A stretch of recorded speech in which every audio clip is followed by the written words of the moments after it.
prochain rendez-vous. N'oublie pas, Dieu parle toujours au futur. Lorsque Dieu t'appelle, c'est pour t'amener dans un futur heureux. Alors sois patient. Avant d'atteindre ces futurs, il y a des situations, il y a des occasions, il y a des tests, il y a des tests, il y a des tests.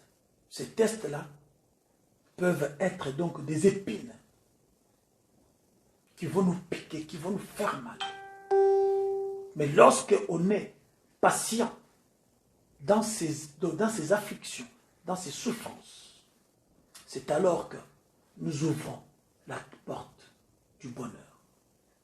Anne avait supporté la mortification de sa rivale. Jamais il a rendu le mal pour le mal. Parce que nous avons dit que la longanimité, alléluia, ou la patience, c'est l'art de renoncer à la vengeance.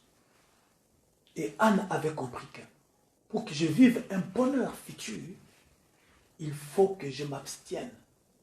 Il faut que je me retienne, que je ne rende pas le mal pour le mal à ma rivale Pénina. Combien, bien-aimé, tu as fait du mal aux gens parce que ils t'ont fait du mal. Alors que ceux qui t'avaient fait comme mal, c'était tout simplement des choses révélateurs de ce que tu es. Des fois, il y a des choses qui nous arrivent, qui n'arrivent que pour révéler la personne que nous sommes.